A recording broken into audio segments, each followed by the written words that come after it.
I know you're assessing this, but what about these previous 5, 6, 7 decisions? Why is this one suddenly different?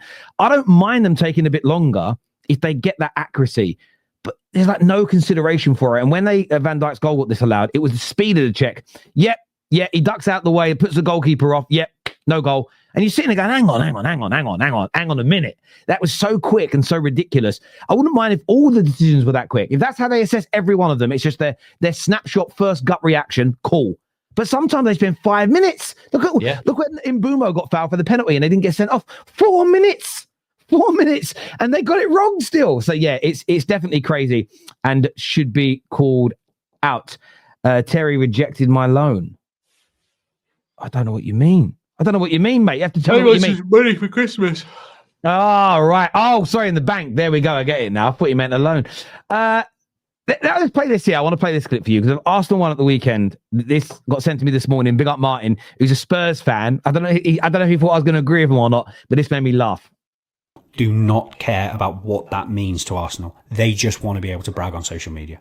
They are too emotional. They're not a football club. They are a social media sensation with a football club attached to it. They steal everyone else's chance because they can't come up with them themselves and they haven't got a hardcore core of fans. Their away following's embarrassing. The online fan base is a cancer to them. They are the worst. They're reading newspapers in the stands, getting their mates to take photos of them rather than sitting there watching the game, even if it's after the game. Go and have a beer in the concourse. Get back to your hotel, the town square. What is it for? They don't give a fuck about the football. They don't care for that area of London, for those people.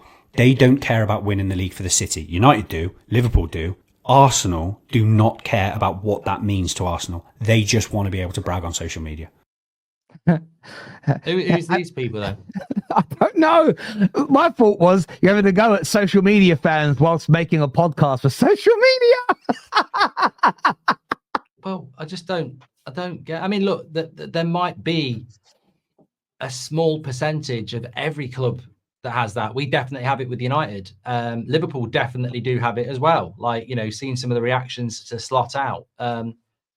But yeah, I mean, look, some of that's AFTV, isn't it? And AFTV do some cringe things. I've said it to Robbie's face, running around doing the Jokeres thing the dance they did. Who was that when they signed and Robbie was outside doing the little dance? I think they signed Gabriel Jesus and Cecil was done. Oh, no, they signed Party and they're doing that dance.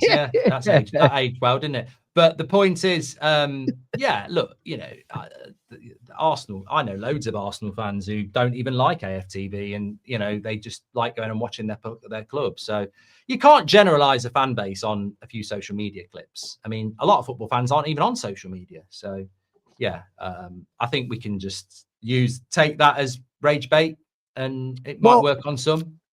Yeah, I look at it this way. When I saw this take, the last couple of days, what I've noticed is there's almost nothing to criticize Arsenal about on a footballing level. They tried doing that gimmick of too many set piece goals, not enough open play.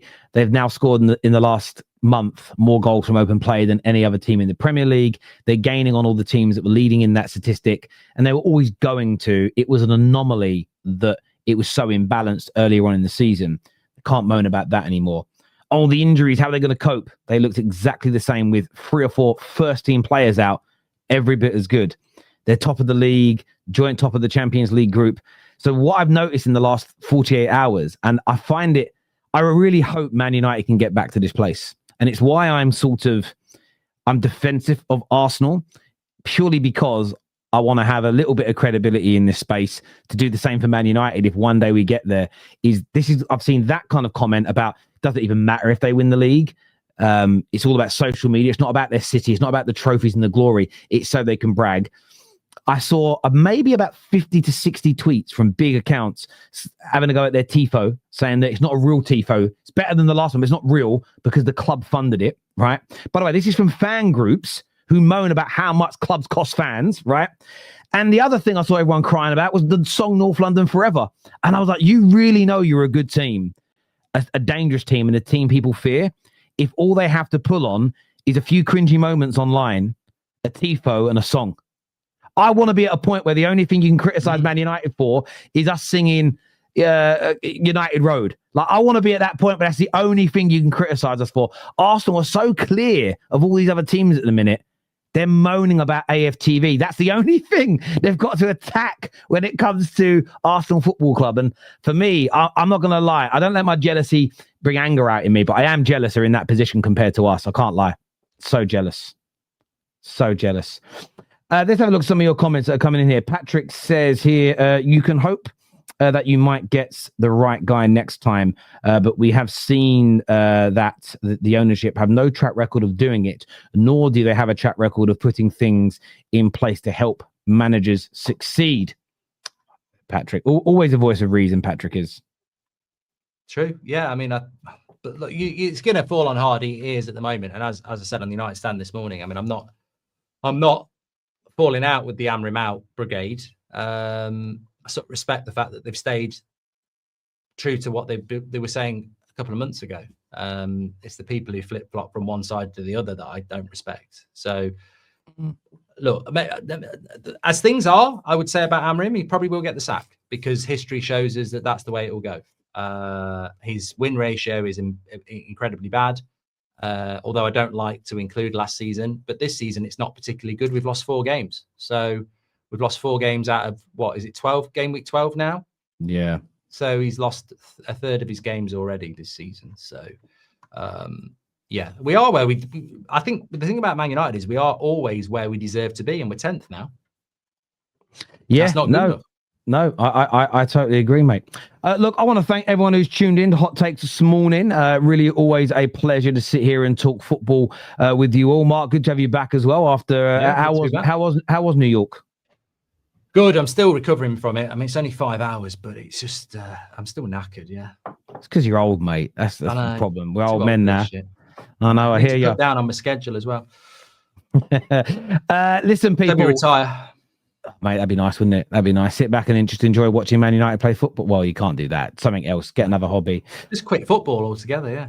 Yeah. Do you know what? I feel like if I stopped doing socials, I feel like there'd be a period of time where I would probably stop watching football just for like I'd watch United play probably and catch up, but I wouldn't watch as much of it for a while and just like de-stress, I suppose. United Stand back at 2 p.m. today, people. So make sure you're across there and you're watching that and you're supporting Mark's platform. I'm sure you're live for the Champions League tonight as well for the watch-alongs. If you need to watch some good games in there, Chelsea and Barca and Arsenal Bayern tomorrow. I'm looking forward to both of those games, actually. I think they'll both be very good. Yeah, absolutely. And we're back at 3:30 today with Straight Facts. Aaron is returning to the show. We'll have a Positive Dan. There'll be LB and Davis. A big lineup for you on that show, 3:30. So make sure you're back with us for that.